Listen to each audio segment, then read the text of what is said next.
안녕하십니까. 강원교육말금 신근경입니다. 마을은 우리에게 어떤 의미일까요? 아이들은 집과 학교를 오가고 어른들은 집과 직장을 오가면서 마을은 그냥 지나쳐가는 곳인 분들도 계실 겁니다. 하지만 수십 년 전만 해도 이웃집 숟가락 개수를 다 알 정도로 허물없고 돈독했던 시절이 있었는데요. 그 시절 아이들에게 일상이 배움이었고 동네 어른은 누구나 선생님이었습니다. 그리운 기억으로만 남아있던 마을이 최근 교육계에서 부활하고 있습니다. 학교 밖 또 다른 학교로 변신한 마을교육 공동체 생생교육 현장에서 소개합니다.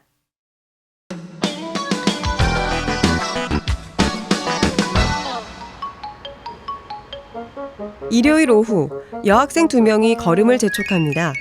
학원이나 독서실에 가는 모양이다 싶었는데 돌아온 대답은 학교 가는 거예요. 휴일에만 가는 학교요.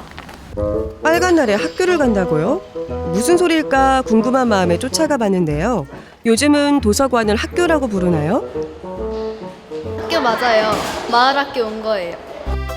청소년 학교 날다는 주말에만 열리는 마을 학교입니다. 강릉 지역 초중고 교사들이 연합해 만든 인문학 학교인데요.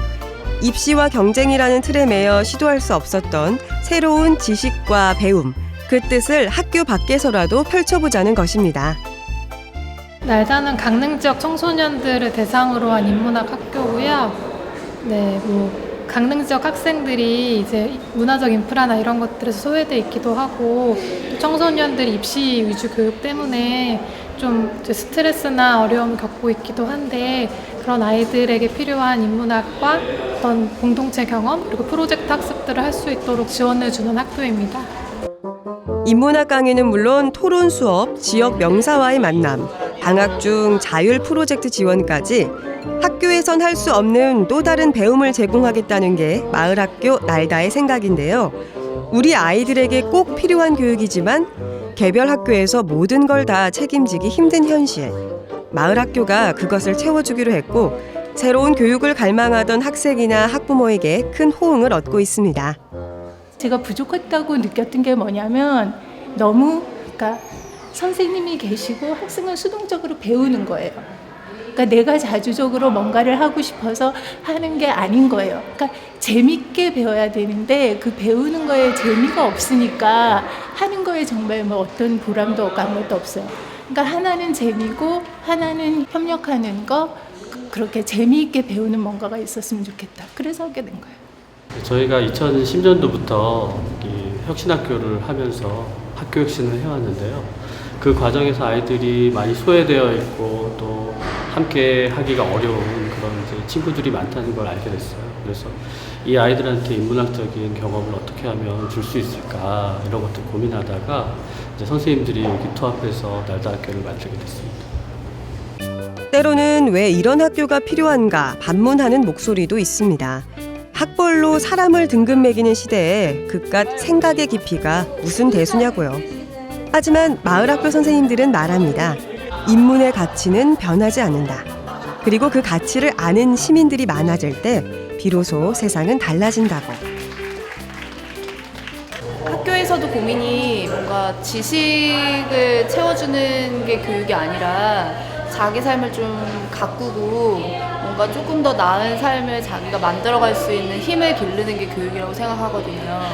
그런데 힘을 기를 수 있는 교육이 인문학인 것 같아서 아이들에게 꼭 필요한 게 아닌가. 일단 세상은 사람들이 함께 어울려져 살아가고 있잖아요. 아이들이 학교에서 생활하는 것 또한 삶이라고 생각을 해요. 그러니까 사람을 알아간다라는 게 인문학이라고 생각을 하는데 그 사람을 알아가는 그런 본질적인 것을 생각하고 다루는 그런 것이 인문학이고, 그게 또 세상을 살아가면서 아이들이 다른 것을 배울 수 있는 가장 기초적인 어떤 기본적인 사고가 아닌가, 그런 생각에서 인문학 교육이 반드시 필요하다고 생각을 합니다. 바쁜 일상과 개인주의로 희미해져만 가던 마을 공동체는 더 좋은 교육이라는 깃발 아래 새로운 형태로 부활하고 있습니다.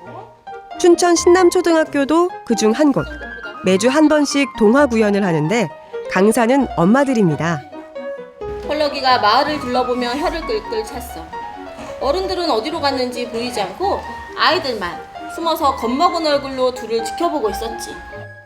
학교와 마을이 서로 협력해 아이들의 교육을 책임지는 겁니다.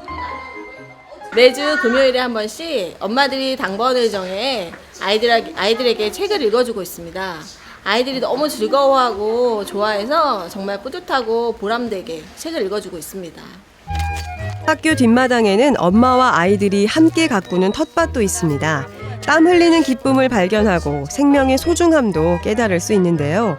오늘은 엄마들이 교사가 됩니다. 얘네는 딸기야. 딸기만 빼고 뽑아. 그럼 이건가? 이거예요? 저마다 갖고 있는 재주를 아이들에게 나눠주고 싶다는 생각. 많은 사람이 모이면 더 많은 걸 나눌 수 있겠다는 생각으로 시작됐습니다. 학교 앞 아파트 단지의 학부모들을 중심으로 결성된 모임은 어느덧 30가구로 늘었습니다. 우선 마을 공동체 활동하면서 우선 아이들한테 친구가 많이 생겨서 너무 좋고요. 이런 텃밭 가꾸기도 아파트에서 쉽게 할 수 없는 일인데 아이들이 이런 경험도 할 수 있고 또 이런 일 통해서 엄마들끼리 친목도 다지고. 학교 봉사활동 정도였던 모임은 시간이 지날수록 확장됐습니다. 휴일이면 온 가정이 함께 모여 동네 산에 올랐고 방학 되면 돌아가며 가정 도서관을 운영했습니다. 박물관을 찾아 불쑥 기행을 떠나기도 하고 아이들이 좋아하는 그림책의 작가를 만나 환담을 나누기도 했죠. 교실 안에서는 배울 수 없는 것들을 마을이 대신 만들어가고 있는 겁니다. 그리고 아이들은 이런 경험을 통해 공동체의 소중함을 배웁니다. 친구들이 많이 모여서 좋고요. 가족들이 많이 있어서 좋아요. 어른들을 보면 인사를 예전보다 훨씬 더 쉽고 편안하게 하는 것 같아요. 네, 그런 또 변화가 있고 그다음에 친구들한테 조금 더 배려한다고 그럴까요? 네, 가족은 아니지만 또 가족처럼 또 이웃에 대해서 가깝게 생각하는 그런 게 느껴지더라고요.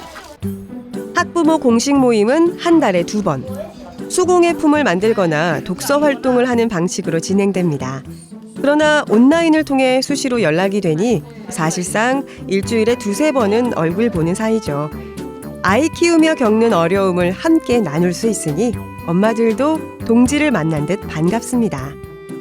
제가 이제 아이를 기르면서 제가 알고 있지 못했던 점들을 엄마들하고 이제 이야기하면서 몰랐던 점도 많이 공유를 같이 하고 그리고 뭐 아이들에 대해서 이제 고민이 있거나 그러면 이제 엄마들하고도 이야기하면서 이제 해결할 수도 있고 그런 점들이 좀 많이 이제 좋은 것 같아요, 엄마들. 그날 저녁 식사를 마친 아이들이 학교 운동장에 모였습니다. 한 달에 2번 온 가정이 함께 모여 신나게 노는 날 바로 반디 놀이터인데요. 학교에서도 운동장을 전면 개방하며 적극적으로 지원해주고 있습니다. 교육은 학교에서만 하는 것이 아니고 학부모와 마을이 모두 힘을 합쳐서 함께 교육을 해 나갈 때 훨씬 더 효과적일 거라는 생각을 하고 있습니다. 그래서 더 많은 학부모님들과 지역 인사들이 교육에 참가할 수 있도록 그래서 최선을 다해서 돕고 있습니다. 반디 놀이터에선 강강술래나 고무줄 같은 옛 놀이가 대세입니다. 엄마 아빠와 함께 놀다 보니 자연스러운 일인데요. 아이도 어른도 즐겁습니다. 규칙을 알아가고 막 돌도 차보고 줄넘기도 해보는 게 되게 재밌고 좋아요. 운동 선물량도 많고 그리고 혼자 하는 것보다 다 여럿이 좀 하는 거예요. 그러니까 애들끼리 혼자 뚝 떨어져서 있지 않고 같이 할 수 있어서 더 재밌어요. 어린아이의 돌봄을 서로 도울 수 있다는 점도 마을의 장점입니다. 부모가 맞벌이이거나 볼 일이 생겼을 땐 아이만 놀이터에 놓고 가기도 하는데요. 마을이 없는 곳에서는 상상도 할 수 없는 일이죠. 가끔 아이들만 보낼 때가 있는데요. 그럴 때도 걱정이 별로 안 돼요. 왜냐면 같이 이제 아이들도 옆에 늘 만나던 이모와 같이 놀고 또 그 이모가 같이 집까지 데려다 줘요. 그래서 사실 뭐 반디 놀이터는 저녁인데도 걱정이 전혀 되지 않아요. 무너진 공동체가 회복되고 있습니다. 어른은 아이들을 함께 키우고 아이들은 그 속에서 자연스레 관계를 배우고 인성을 키워나가고 있습니다. 마을교육 공동체는 어쩌면 우리가 잠시 잊고 지내던 오래된 미래가 아니었을까요? 마을이 살아있던 시절은 부족한 것이 꽤 많았는데도 풍족한 기억으로 남아 있습니다. 아마도 공동체가 주는 온기와 마음의 여유 때문이 아닐까 싶은데요. 우리 아이들이 학교와 학원에만 갇히지 않고 마을에 살아있는 관계와 지혜를 배우면서 더욱 행복하게 성장할 수 있기를 기대해 봅니다. 다음은 강원교육 소식통입니다.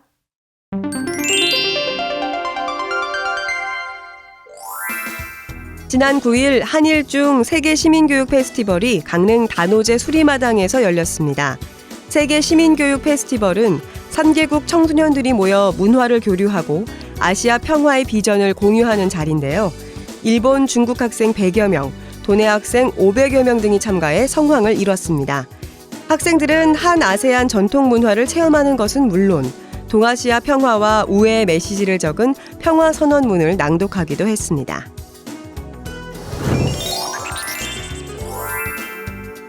강원도교육청과 지자체가 공동 투자하는 행복교육지구 사업이 본격 추진됩니다. 지난 10일 행복교육지구로 선정된 태백의 지자체, 교육지원청, 지역 주민들이 모여 민관학 협의체 워크숍을 열었는데요. 앞으로 태백을 더 좋은 교육도시로 만들기 위해 예산, 인력, 프로그램 등에 대해 함께 논의해 나간다고 합니다. 현재 태백과 화천이 행복교육지구로 지정되어 있습니다. 무더위에 수족구병이 기승입니다. 어린이집이나 유치원 등 단체 생활을 하는 영유아일수록 발병률이 높다고 하는데요. 위생에 더욱 신경 쓰셔야겠습니다.